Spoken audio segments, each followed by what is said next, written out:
نحمده ونصلي ونسلم على رسوله الكريم أما بعد فأعوذ بالله من الشيطان الرجيم بسم الله الرحمن الرحيم إن الذين سبقت لهم منا الحسنى أولئك عنها مبعدون لا يسمعون حسيسها وهم فيما اشتهت أنفسهم خالدون لا يحزنهم الفزع الأكبر وتتلقاهم الملائكة هذا يومكم الذي كنتم توعدون يوم نطوي السماء كطي السجل للكتب كما بدأنا أول خلق نعيده وعدا علينا إنا كنا فاعلين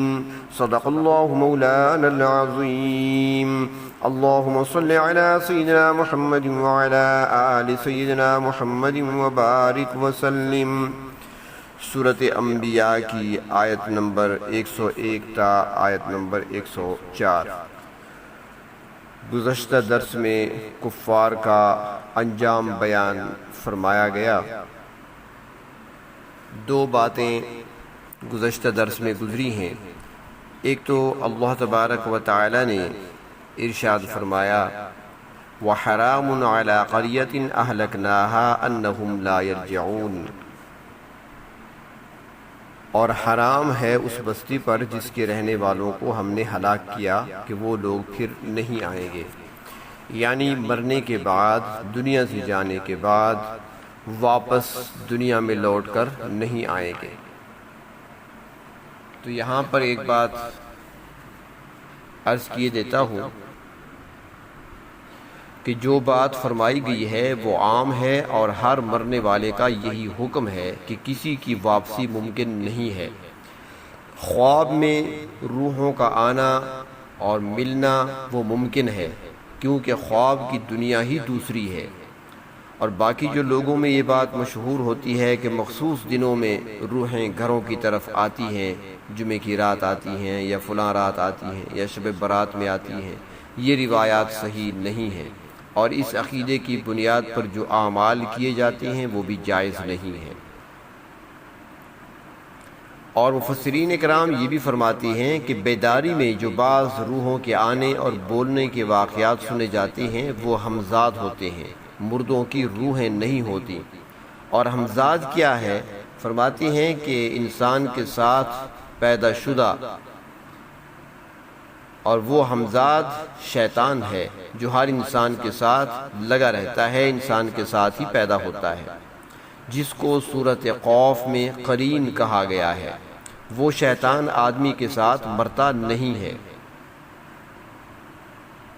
باقی جو دنیا سے چلے گئے وہ قیامت سے پہلے واپس دنیا میں نہیں آئیں گے۔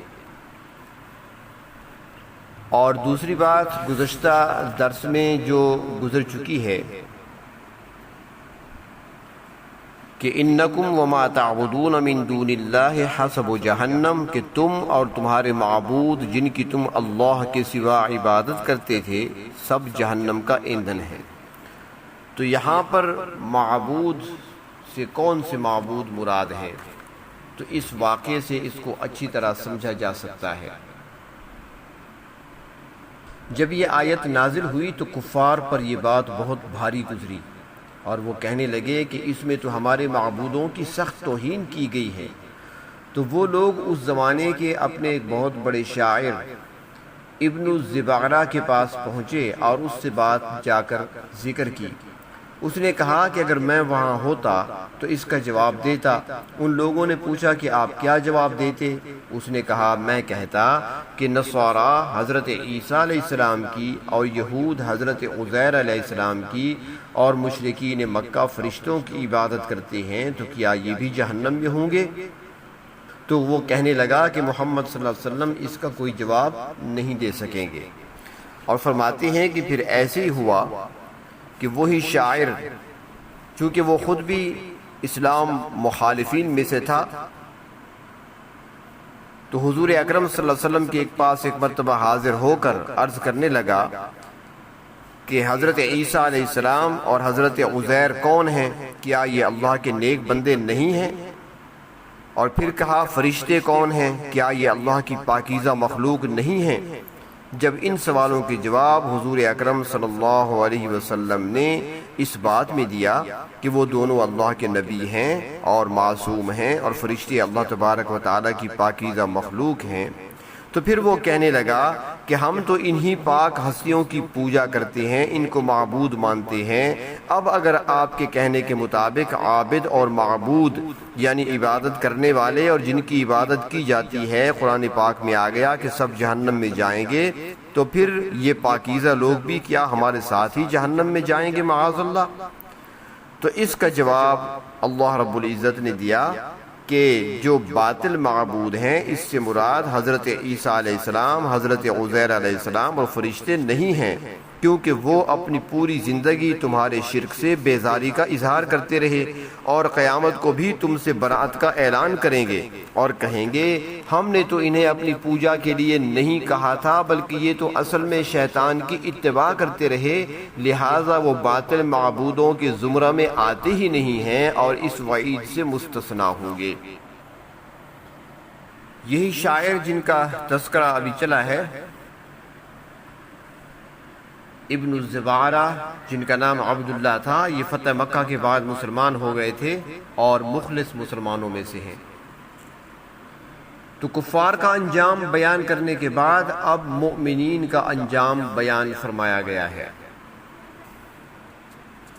فرمایا ان الذین سبقت لہم منا الحسنی، بے شک وہ لوگ کہ جن کے لیے ہماری طرف سے پہلے ہی بھلائی کا فیصلہ ہو چکا ہے، اللہ کے علم میں یہ بات لکھی جا چکی ہے کہ وہ اللہ کے نبی اور اس کے نیک بندے ہیں، اولئک عنہا مبعدون، وہ اس جہنم سے دور رہیں گے، بلکہ اتنا دور ہوں گے کہ لا یسمعون حسیسہا، کہ وہ تو دوزخ کی آہٹ بھی نہیں سنیں گے، وہم فی مشتہت انفسہم خالدون، وہ اپنی من پسند جگہ میں ہمیشہ رہنے والے ہوں گے، ان کی خواہشات پوری کی جائیں گی اور وہ ہمیشہ راحت اور باغوں کے اندر رہیں گے۔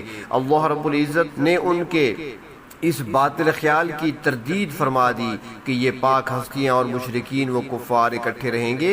فرمایا نیک لوگوں کی تو بات یہ ہے لا يحزنهم الفزع الاکبر، انہیں بڑے دن قیامت کی گھبراہٹ غم میں نہیں ڈالے گی، بلکہ وتتلقاهم الملائکہ، فرشتے ان سے ملاقات کریں گے اور انہیں خوشخبری دیں گے، ھذا یومکم الذی کنتم توعدون، یہی وہ دن ہے جس کا تم سے وعدہ کیا گیا تھا کہ اس دن تمہیں بڑا انعام و اکرام ملے گا اور تم اللہ کی رحمت میں داخل ہو جاؤ گے۔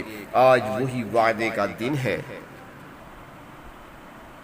وہاں سب کچھ ان کی مرضی کے مطابق ہوگا، وہ دنیا میں اللہ کے قانون کے پابند تھے، اس لیے وہاں ہر قانون ان کے تابع ہوگا۔ حدیث شریف میں آتا ہے کہ دنیا مومن کے لیے قید خانہ ہے اور کافر کے لیے جنت ہے۔ قیدی قید خانہ میں آزاد نہیں ہوتا، ہر معاملہ میں حکم کا پابند ہوتا ہے،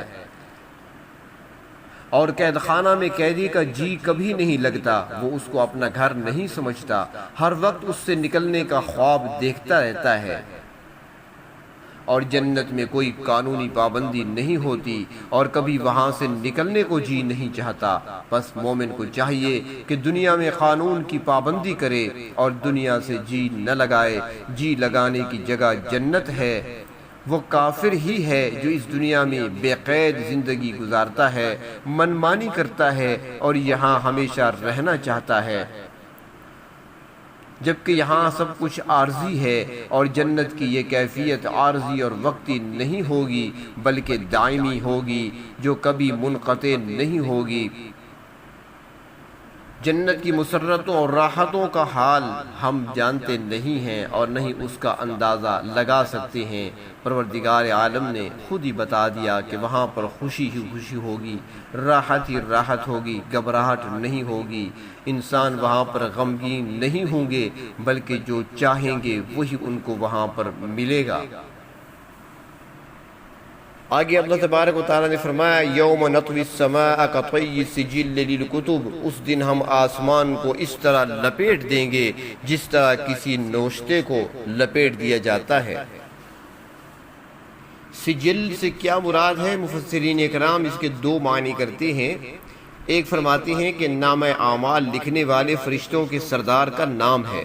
جب انسان کے اعمال ختم ہو جاتے ہیں تو فرشتہ انہیں لپیٹ کر رکھ دیتا ہے، اور سورۃ بنی اسرائیل میں ہے کہ پھر وہ نامہ اعمال انسان کی گردن میں لٹکا دیا جاتا ہے۔ جب قیامت کا دن آئے گا تو کہا جائے گا اپنا نامہ اعمال خود ہی کھول کر پڑھ لو۔ اس دن ہر شخص میں پڑھنے کی صلاحیت پیدا ہو جائے گی، وہ بغیر کسی منشی کی مدد کے اپنے اعمال کا جائزہ خود لے سکے گا۔ تو کہتے ہیں کہ نامہ اعمال کو لپیٹنے والا فرشتہ سجل کہلاتا ہے۔ اور دوسرا معنی جو مفسرین اکرام بیان فرماتے ہیں وہ یہ ہے کہ سجل سے مراد وہ چیز ہے جس میں ریکارڈ رکھا جاتا ہے، جسے ہم فائل کور کہہ سکتے ہیں۔ تو فائل کور جس میں نامہ اعمال کی کاغذات لپیٹ کر محفوظ کر دیے جاتے ہیں۔ تو اللہ تبارک و تعالیٰ نے فرمایا کہ قیامت والے دن آسمانوں کو اس طرح لپیٹ دیا جائے گا جس طرح کوئی کاغذات یا فائل کور میں لپیٹ دیتے ہیں۔ اور حدیث شریف میں آتا ہے کہ ساتوں آسمانوں اور ساتوں زمینوں کو لپیٹ دیا جائے گا، موجودہ نظام کائنات درہم برہم ہو جائے گا، کچھ بھی باقی نہیں رہے گا۔ اور اس کے بعد پھر کیا ہوگا؟ فرمایا کما بدأنا اول خلق نعیدہ، جس طرح ہم نے مخلوق کو پہلی دفعہ پیدا کیا تھا اسی طرح ہم انہیں دوبارہ لوٹائیں گے۔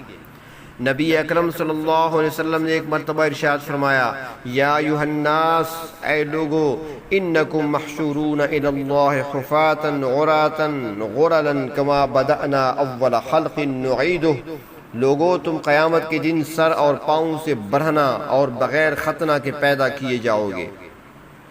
اور حدیث شریف میں یہ بھی آتا ہے کہ برہنگی کی حالت میں سب سے پہلے حضرت ابراہیم علیہ السلام کو لباس پہنایا جائے گا، جبکہ نبی اکرم صلی اللہ علیہ وسلم کی خصوصیت الگ ہے۔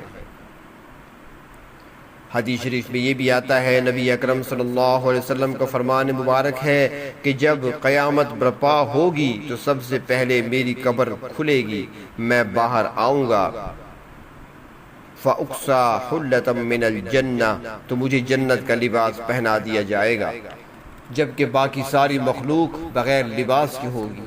اس کے بعد حشر کے میدان میں حضرت ابراہیم علیہ السلام کو کپڑے پہنائے جائیں گے، اور فرمایا جس طرح ہم نے سب کو پہلی دفعہ پیدا کیا تھا اسی طرح ہم دوبارہ بھی لوٹائیں گے، وعدن علینا، یہ ہمارا وعدہ ہے، انا کنا فاعلین، اور بے شک ہم ایسا کرنے پر قادر ہیں، اور یہ ضرور ہو کر رہے گا۔ جب جزائے عمل کی منزل آئے گی تو انسانوں کو دوبارہ اٹھایا جائے گا اور وہ اپنے اعمال کا حساب اللہ رب العزت کی بارگاہ میں دیں گے۔ اللہ تبارک و تعالی قیامت کے دن کی سختی ہولناکی سے اور عذاب سے، اور اللہ رب العزت قیامت کے دن کی سختی سے ہم سب کی حفاظت فرمائیں، اور اپنے محبوب صلی اللہ علیہ وسلم کی شفاعت نصیب فرماتے ہوئے آپ کے قدموں میں ہمیں جگہ نصیب فرما دیں۔ وآخر دعوانا عن الحمد للہ رب العالمین۔